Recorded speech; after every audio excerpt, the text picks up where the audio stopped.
Doctor আমাকে strictly না করে দিয়েছিল, স্ট্রিক্টলি বারণ ছিল, মানে পুজো দেওয়া কমপ্লিট। এখন মাখা হচ্ছে সাবু। সারাদিন পরে এই 1 গ্লাস জল খাচ্ছি। আজকে না হেঁটে যাইনি, আজকে স্কুটি নিয়েই গেছিলাম। তো আসার সময় ঘি, মোমবাতি, চিনি এসব নিয়ে আসলাম।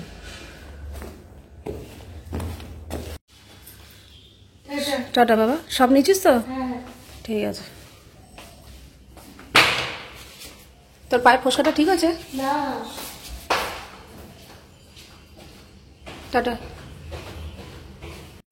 কালকে যে দুখানা তুলসী গাছ পুঁতেছিলাম না, তার মধ্যে এইটা ঠিকঠাক আছে, এই যে একদম টান টান পাতা, এটা বেঁচে গেছে। কিন্তু এই গাছটা দেখছি নেতিয়ে আছে। কালকে দুটোই নেতিয়েছিল, ওটা হয় এক জায়গা থেকে আরেক জায়গায় লাগালে এরকম হয়, কিন্তু পরে ঠিক হয়ে যায়। কিন্তু এইটা ঠিক হয়ে গেছে, কিন্তু এইটা ঠিক হয় না। এটা জানি না বাঁচাতে পারবো নাকি। গুড মর্নিং বন্ধুরা, আশা করবো তোমরা সবাই খুব ভালো আছো আর সুস্থ আছো। আমিও খুব ভালো আছি। তো আজকে হচ্ছে শুক্রবার, শুক্রবারের এখন বাজে সকাল 9:45। আর হচ্ছে আরেকটা দিনও আছে, আজকে হচ্ছে নীল ষষ্ঠী। তো তোমাদের সবাইকে জানাই নীল ষষ্ঠীর অনেক অনেক অনেক শুভেচ্ছা ও ভালোবাসা। যারা যারা, যেসব মায়েরা, অনেক বাবারাও করে, কিন্তু আমার ভাই করে, কিন্তু এইবার করছে না, ওর একটা কাজ আছে। শিবরাত্রি করেছিল, নীল ষষ্ঠীও করে, কিন্তু এবার আর করবে না।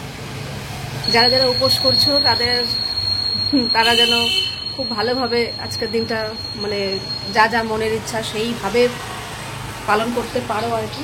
আমিও চেষ্টা করছি। চলো দিনটাকে শুরু করি। তাতান আজকে উঠলো ঘুম থেকে 8:15-তে, উঠে এই 15টার সময় বেরিয়ে গেল ফ্রেশ হয়ে, কিচ্ছু খেলো না, শুধু ওই আমন্ড ভেজানো থাকে, 2টা আমন্ড খেয়ে জল খেয়ে বেরিয়ে গেল। ও আসার পর দেখি ছাতু টাতু কিছু একটা দিয়ে দেবো, কিছু করবো না। সকাল সকাল জামা কাপড় ভাঁজ করা হয়ে গেল। কালকে রাতে না জামা কাপড় তুলতে একদম ভুলে গেছিলাম। বিকেলবেলা গেছিলাম তুলতে, গিয়ে দেখলাম যে যেহেতু অনেক বেলা করে মেলেছি কালকে, দেখলাম হালকা হালকা ভেজা আছে। ভাবলাম থাকবে, এই হাওয়াতে থাক, রাত্রে তুলবো, ভুলে গেছি তুলতে। ভাগ্যিস বৃষ্টি বাদল হয়নি, নাহলে একদম পুরো ভেজে যেত। বিছানার চাদর টাদর সমস্ত কিছু ছিল। তো এখন সকালবেলা তুললাম, তুলে এই যে ভাঁজ করা হয়ে গেছে। এইগুলো থাকবে এই ঘরে, আর ওই ঘরেগুলো ওই ঘরেই রেখে দিয়েছি। কালকে ফল ফুলগুলো এনে না আমি এখানটা রেখেছি, প্যাকেটের মুখগুলো খুলে খুলে। এই যে ফুল ফল। আর আজকে সকালবেলা একটু ঘি আনলাম, মোমবাতি, আর ওই যে মিষ্টির প্যাকেট রয়েছে। আর কালকে ইন্দ্র আবার তরমুজ নিয়ে এসছে। কালকে আমি ফলের মধ্যে তরমুজটা নিইনি, ও আবার একটা তরমুজ নিয়ে এসছে। আর সকালবেলা আমি আবার চিনি আনলাম। যাদের আলাদা করে ঠাকুর ঘর থাকে, কিংবা ঠাকুরের জন্য আলাদা করে একটু জায়গা থাকে আর কি, সে তারা মানে আমার বেশ ভালো লাগে। সিংহাসনটা থাকবে নিচে, একটু নিচে বসে ধীরে সুস্থে গুছিয়ে গাছিয়ে পুজো দেবো, এরকম ভালো লাগে। কিন্তু কি করব, জায়গা নেই। তো তার জন্য বাধ্য হয়ে আমাকেই শোকেসের ওপর রাখতে হয়েছে। তো যেমন নিচে, যেমন আমার বাপের বাড়িতে যেমন আলাদা করে ঠাকুর ঘর রয়েছে, নিচে শাশুড়ি মার ঘরে ঠাকুর ঘরটা আলাদা রয়েছে। তো নিচে ছড়িয়ে ছিটিয়ে সুন্দর করে গুছিয়ে গেছে, সব রাখতে পারে। তো আমার তো সেরকম জায়গা নেই, এই জন্য এনে কোথায় রাখবো, এই জায়গাটা পরিষ্কার পরিচ্ছন্ন রাখি। তো এই ওপরটা রাখলাম, এখানেও আর জায়গা হচ্ছে না। ড্রেসিং টেবিল তো ভালোই থাকে পরিষ্কারই, সেই জন্য লাস্টে বাধ্য হয়ে এখানে রাখলাম। আর একটা জায়গাও আছে আমার পুজো দিতে এখন সুবিধা হয়, সেটা হচ্ছে তাতানের এই টেবিলটা। তাতান নিজেও এই টেবিলটাকে পরিষ্কার পরিচ্ছন্ন রাখার চেষ্টা করে, মানে এঁঠোকাটা করে না। কিছু খেতে টেতে দিলে এখানে খায় না, বলে না আমি এখানে এঁঠো করবো না। বিছানায় বসে হাতে নিয়ে খায়, কিন্তু এইখানটা এঁঠো করে না। যাই হোক, আমার এটা সুবিধা হয়েছে, কিছু পুজো টুজো করলে কিছু রাখতে পারছি না ফট করে, তো এই টেবিলে রাখতে পারি। তো কি আর করা যাবে, যার যেরকম তার সেরকম না। আজকেও একটা বিছানার চাদর গরম জলে ভিজিয়ে দিলাম। এখন বাজে 9:30। এদিকে পূজার আসতে এখনো 1 ঘন্টার মতো দেরি আছে। বাসন টাসন তাও গুছিয়ে দিয়ে দিলাম। সমস্ত ঘরের যা যা কাজকর্ম, বাইরে ঝাড় দেওয়া, ঠাকুর বাসন মাজা, গাছে জল দেওয়া, বিছানাপত্র তোলা, সমস্ত কিছুই হয়ে গেছে। বিছানার চাদরও ভিজিয়ে দিলাম আজকে একটা। আজকে কি হয়েছে কি জানি, আমার কাছে মনে হচ্ছে কি কোনো কাজই নেই, কোনো কাজই নেই। আমি কাজ খুঁজে বেড়াচ্ছি, অন্যদিন ওই সময় পাই না, অথচ আজকে আমি কাজ খুঁজছি যে কি কাজ করবো। এখন আমি ঘুরে বেড়াচ্ছি, কোনো কাজ নেই। এত তাড়াতাড়ি রান্নার কি জোগাড় করবো? রান্না তো তেমন একটা কিছু করবো না, ওটা আরেকটু পরে করলেও চলে। আজকে এরকম মনে হচ্ছে কেন কি জানি, অথচ অন্যদিন কাজ করে সময় পাই না, যে দেরি হয়ে গেল কি জানি। আজকে দুপুরবেলাতেই টক দই বসিয়ে দিলাম। এখন বাজে 12টা, ওই রাত্রে 9:30 10টা ততক্ষণ পর্যন্ত থাকলেই হবে। রাত্রেবেলা বার করে ফ্রিজে ঢুকিয়ে রাখবো, ব্যাস। দিনের বেলা আমি খুব একটা বসাই না, না বসানোর কোনো কারণ নেই, এমনিই বসাই না, আজকে বসালাম।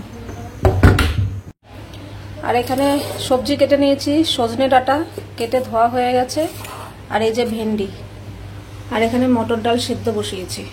বেজে গেছে 12টা, তাতান চলে এসছে 10:30 পৌনে 11টার সময়, এসেই ওর স্নান টান করে নিয়েছে। আজকে ওকে ছাতু দিয়ে দিয়েছি, আর কিছু দেইনি। এই যে মৌসুমি একটা ভিজিয়ে রেখেছি, একটু পরে মৌসুমি জুস দিয়ে দেবো।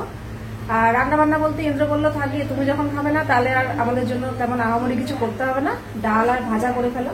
তো এই সজনে ডাঁটা দিয়ে মটর ডাল করবো আর ভেন্ডি ভাজা, ব্যাস এই আজকে সিম্পল রান্না বান্না।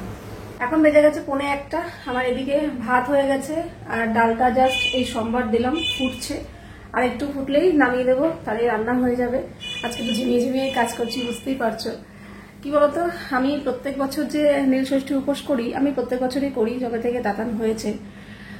কিন্তু প্রথম আমি একদম নির্জলা উপোস করতাম, কিন্তু তারপর যখন আমার একটা প্রবলেম দেখা দিল, তারপর থেকে আর নির্জলা উপোস করতে পারতাম না। এই ভারী খাবারটা খেতাম না, কিন্তু জল আমাকে খেতেই হতো, কারণ আমার একটু কিডনির প্রবলেম আছে। আমার বলতে আমার পুরো বংশেরই কিডনির প্রবলেম আছে, মানে আমার জেঠু, আমার বাবা, আমার ভাই, আমার সবারই কিডনির একটু প্রবলেম আছে। একটু বেসাবধান হলেই সেটা চাগানি দেয় আর কি। সাবধানে থাকলে কিছু হবে না, কিন্তু বেসাবধান হলেই অনেক কিছু হতে পারে। ইভেন আমার জেঠু কিন্তু কিডনি ড্যামেজ হয়েই মারা গেছেন। তো জল একদমই কম খেত আর কি। ডাক্তার বলেইছে জল টল কম খাওয়ার থেকে, যা কিডনির প্রবলেম ছিলই, ওটা জল কম খাওয়াতে আরো বেশি হয়েছে। ডায়ালিসিসও নিতে পারেনি, বয়সের আগেই মারা গেছেন। আমার বাবুরও কিডনির প্রবলেম দেখা গেছে, কিন্তু বাবু প্রচন্ড সাবধানে চলাফেরা করে, ওরকম সাবধান মানে আমরা সাধারণ মানুষ পারবো না। প্রচন্ড খুব বেছে বুঝে মানে যোগা করে, ভোর 3টের সময় 4টের সময় উঠে মেডিটেশন, যোগা, খাবার দাবার একদম লাইট, মানে খুব বেছে বেছে চলে। জল তো আছেই, তার জন্য বাবু সুস্থ আছে। আমিও প্রচুর জল খেতাম বাবুর শিক্ষায়। বাবু বলতোই জল খাবে, জল বেশি খা, জল বেশি খা। তো সেটা বলে বলে মাথার মধ্যে এমন ঢুকিয়ে দিই যে জল বেশি খেতেই হবে। তো খেতাম, কিন্তু বিয়ের পরপর দিয়ে একটু, বিশেষ করে তাতান হওয়ার পরপর দিয়ে, বুঝতেই পারছো একটা বাচ্চা হলে যা হয়, একটু বেসাবধান হয়ে গেছিলাম, নিজের প্রতি খেয়ালটা কতটা রাখতাম না, যার জন্য এই প্রবলেমটা চাগানি দিয়েছে। ইউরিনে ইনফেকশন হয়ে যেত, নানা রকম প্রবলেম। তো ডাক্তার আমাকে স্ট্রিক্টলি না করে দিয়েছিল, স্ট্রিক্টলি বারণ ছিল, মানে বলা ছিল আর কি, যে রেগুলার আমাকে 10 থেকে 12 গ্লাস জল খেতে হবে উইথ খাবার। ওই খাবার না খেয়ে খালি পেটে 10-12 গ্লাস জল খেলাম, ওতে আরো ক্ষতি হবে, ওটা হলে চলবে না। সকালে একবার খালি পেটে 1 গ্লাস জল খেলাম, সেটা আলাদা ব্যাপার, কিন্তু সারাদিনে খাবারও খেতে হবে, প্লাস 10 থেকে 12 গ্লাস জল আমাকে মেনটেন করে খেতেই হবে, না হলে কিন্তু প্রবলেম দেখা দেবে। তো তারপর থেকে আমি উপোসটা আর করতাম না সেরকম ভাবে, নির্জলা উপোস, কারণ আমি জল খেতামই। হ্যাঁ, 10-12 গ্লাস না হলেও উপোসের দিন ওই 5-6 গ্লাস খেতামই আর কি। আর তার সাথে খাবার কি খেতাম, ভাত রুটি খেতাম না, কিন্তু ছাতু, তারপর শরবত টাইপের, মানে 2টো বিস্কুট দিয়ে একটু জল খেলাম, ছাতুগুলো জল খেলাম, মানে এরকম খেতাম। একদম নির্জলা উপোস খেতাম না, করতাম না।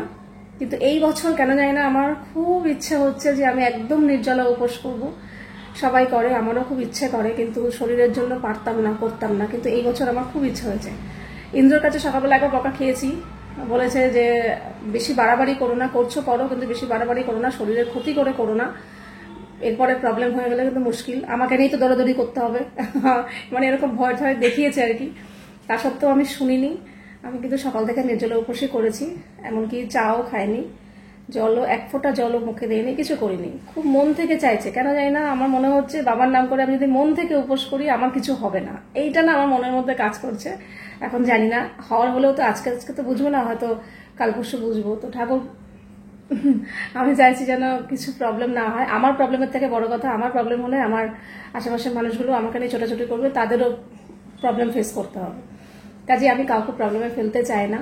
আমি চাই ঠাকুর যেন সব ঠিক করে, আমার যেন কোনো রকম প্রবলেম না হয়। আজকের দিনটা আমাকে উতরে দাও, কাল থেকে বলতে সন্ধ্যের পর থেকে আমি ঠিকঠাক মতো রেগুলারিটি জল খাওয়া টাওয়া মেনটেন করব, আশা করি ঠিক হবে। তো একটু উপোসটা করছি বাবার নাম করে, মন থেকেই করছি নির্জলা উপোস, কিন্তু একটু ভয়েও করছি আর কি, মনে ভীষণ ভালো একটা ভয় কাজ করছে। এই যে সজনেটা দিয়ে মটর ডাল হয়ে গেল, জানি না টেস্ট তো করতে পারলাম না, নুন মিষ্টি কি হয়েছে, যা হয়েছে হয়েছে। রান্না বান্না কমপ্লিট, এখন বাজে 1টা। এই যে এখানে ভেন্ডি ভাজা, আর এখানে ভাত। এখন পুরোপুরি 1:30টাও বাজেনি, এই জামা কাপড় সব মেলে দিলাম, বাইরে বেশ ভালো রোদের তাপ আছে, সব কাজকর্মই হয়ে গেছে, কিন্তু এই যে 1:25 বাজে, কিন্তু আমি না এখন স্নান করব না, ওদেরকে খেতে দেবো তো, ওদেরকে খেতে দিয়ে খাবারের জায়গাটা পরিষ্কার টরিষ্কার করে একেবারে স্নান করতে যাব। স্নান করে এসে যাতে আমরা এটোকাটা ধরতে না হয়। ওরা একাও খেয়ে নিতে পারবে, কিন্তু একা খেলে কি হবে, এদিকটা ছড়িয়ে ছিটিয়ে থাকবে, আর আমি দিলে পরিষ্কার পরিচ্ছন্ন করে রেখে যাব, তাই জন্য থাকি। এখন এমনিতেও কোনো কাজ নেই। তাতান আজকে আই লাভ গোয়া জামা পরেছে। আমি এই জামাগুলো বার করে দিয়েছি, না সে দিনের পর দিন বাড়িতে পরেই আছে, কোথাও আর যাওয়া তো হয় না। আর এই যে ওরা এখন ফাইনালি খেতে বসলো, ডাল আর ভেন্ডি ভাজা ছিল, তো একটু পাঁপড় ভাজতে বললো, পাঁপড় ভেজে দিলাম। আর তাতান ভাজা খায়নি, তাতান পাঁপড় শেখা, আর খা নরম হয়ে যাবে, খেয়ে নেই। রোজকার পুজোটা দিয়ে নিলাম। সন্ধ্যাবেলা আবার যখন নীলষষ্ঠীর ঘরে বাতি দেবো, তখন ভালো করে ওই যে ফুল টুল ওখানে সব রেখে দিয়েছি। এখন নিত্য রোজকার পুজোটা বাবার মাথায় জল দেবে না? এখন আমি রোজকার যেরকম পুজো দিই সেরকম দিয়েছি। মেন যে জল ঢেলে পুজো দেওয়া, ফল টল দিয়ে, ওটা আমি সন্ধ্যাবেলা দেবো, ওটা নিয়ম হচ্ছে সন্ধ্যাবেলা দেওয়ার। ফুল টুল দিয়ে সাজিয়ে পুজো দিতে বেশ ভালোই লাগে, কিন্তু সবসময় তো ফুল টুল এরকম সম্ভব হয় না। যাক, অনেকে আছে যে দুপুরবেলা সকালবেলা যখনই হোক স্নান করে পুজো দিয়ে দেয়, কিন্তু আমার না ঠিক ভালো লাগে না। আমি আমার মাকে বলো, আমার শাশুড়ি মাকে বলো, দুজনকেই দেখেছি সন্ধ্যাবেলা পুজো দিতে, সারাদিন উপোস করে। আমার শাশুড়িমা বলে, আমার শাশুড়িমা বলে, মা বলে যে মেন যে নীলষষ্ঠীর পুজোটা, ওটা সন্ধ্যাবেলায় নীলের ঘরে বাতি দিতে হয়, সন্ধ্যাবেলা দিতে হয়, তো তাই জন্য সন্ধ্যাবেলায় দেবো। এখন দুপুরবেলার রেগুলার যে নিত্য পুজোটা সেটা দিয়ে দিলাম। এখন 6টা বেজে গেছে, এদিকে সব গোছানো রইলো, থাক। তাতানকে এখন পড়তে দিয়ে আসতে যাচ্ছি, প্রথম পড়া তো, তোকে দিয়ে এসে তারপর পুজো দেবো। এই তাতানকে দিয়ে চলে এলাম, এসে হাত পাটা একটু ধুয়ে নিলাম। আর এবার চলো এখানে পুজোটা দিয়ে নিই। এখানে পুজো দিয়ে মাকে বললাম, মা তুমি তোমার মতো জল ঢালো, কারণ অনেকটা সন্ধ্যা হয়ে গেছে, তারপরে আমি এদিকটা সেরে তারপরে আমি নিচে গিয়ে আবার দেবো, ওখানে তুমি তোমার মতো পুজো শুরু করো। তো চলো, আসলে এই পড়াটা থাকাতেই আজকে গন্ডগোল হয়ে গেছে, নাহলে এতক্ষণে আমার পুজো হয়েও যেত।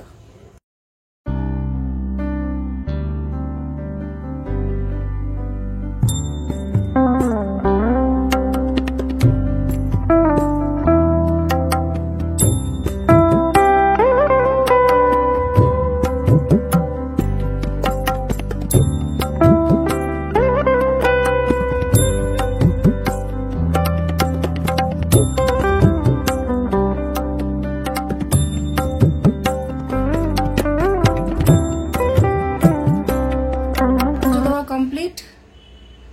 এই যে, আর এখানে এই যে মোমবাতি জ্বালানোর জায়গা নেই, এখানটা দুটো মোমবাতি জ্বালিয়ে দিয়েছি, এটা জ্বলতে থাকুক। হলো, সেই অপেক্ষার পর এই পুজো আমার কমপ্লিট হলো। যাই হোক, এখনো অবধি আমি ঠিক আছি, ঠাকুরের নাম করে আশা করছি ঠাকুর ভালোই রাখবেন। যদি এইবার ভালো থাকি তো আর আমি ভয় পাবো না, সামনের বছর থেকে আমি এইভাবেই যেটা মন চায় আমি সেইভাবেই করব। এতদিন তো ভয় ভয় ভয় ভয় করতাম না, আর ভয় পাবো না, যদি এবার ঠিকঠাক ঠাকুর রাখে তো। রাখি, চলো হয়ে গেল, এবার এরকম থাক। এবার নিচে যাই, মা বসে আছে আমার জন্য। এখানে তরমুজ, নারকেল আর কলা নিয়ে যাই। নারকেলটা সাবু মাখতে লাগবে, আর মার কাছে কলা আছে কিনা আমি জানি না, তবু নিয়ে গেলাম, আর তরমুজটাও নিয়ে গেলাম নিচে। এখানেও পুজো হয়ে গেছে, মা তো আগেই পুজো সেরে রেখেছিল। আর এখানে ডাবের জল খেয়ে আমরা উপোস ভেঙেছি আর কি। এখন মাখা হচ্ছে সাবু, কলা, বাতাসা, সন্দেশ, নারকেল কোড়া, এই তো। দই দিতে ভুলে গেছিলাম, এখানে গিয়ে আবার আমি দই নিয়ে আসলাম।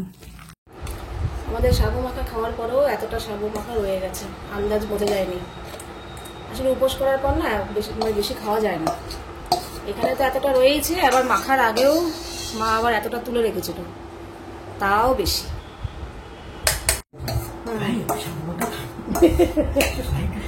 বলবে যে দই ছোট মা মেখেছে, তাহলে খাবে। কোনো বাইরের কোনো মাথা খায় না ছেলে, জানো তো।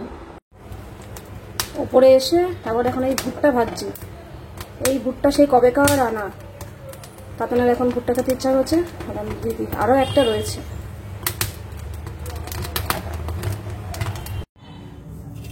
হয়ে গেছে। হ্যাঁ রে, কেমন লাগলো নতুন স্যারের কাছে? ভালো ভালো গেছে।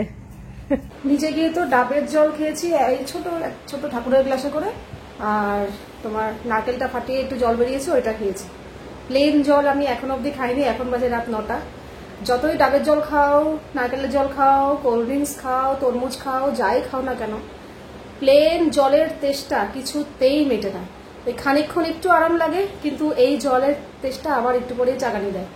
তো সারাদিন পর আমি সকালবেলা যেখানে ঘুম থেকে উঠে খালি পেটে জল খাই, সারাদিন মেপে মেপে 10 থেকে 12 গ্লাস জল খাই, সেই মানুষের 1 গ্লাসের জল এখনো পেটে পড়েনি। খুব একটা কষ্ট হয়নি, সকালবেলাটা একটু প্রবলেম হচ্ছিল, তারপরে সারাদিনে খুব একটা প্রবলেম হয়নি। কিন্তু এখন এই জলটা না খেলে আমরা থাকতে পারবো না। সারাদিন পরে এই 1 গ্লাস জল খাচ্ছি।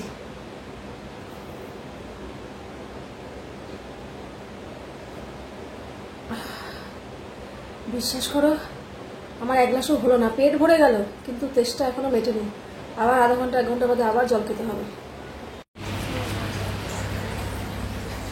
তার কারণ ওই পরীক্ষার সময় রাত্রে পড়ে পড়ে এমন হয়েছে, ও এখন রাত্রেই পড়ে, মানে রাত্রে পড়া ওর একটা অভ্যাস করে ফেলেছে। যতই আমি বলছে না আমার রাত্রেই ভালোভাবে পড়া হয়, দিনের বেলা হয় না। তুই পড়তে বসেছে, রোজই রাত করে পড়ে আর সকালবেলা উঠতে দেরি করে। যাক, এই জামা কাপড়গুলো এখন তুলে আনলাম, বাইরে মেলা ছিল, দুপুরবেলা বিকেলবেলা আর তোলা হয়নি, এখন তুলে আনলাম। তো এই তো ওদের খাওয়া দাওয়া হয়ে গেছে। খাওয়া দাওয়া বলতে আমি দুপুরবেলায় না ভাত বেশি করে রেখেছিলাম, যে ভাত থাকলে যদি ডাল থাকে একটা কিছু করে দেবো, হয়ে যাবে। তো ও আবার বললো তাহলে এক কাজ করো, ভাতে জল ঢেলে রাখো, একটা কিছু বড়া টড়া ভেজে খাওয়া হয়ে যাবে। তো সেটাই ওরা দুজন খেয়ে নিয়েছে, আমার তো যা খাওয়া হয়েই গেছে।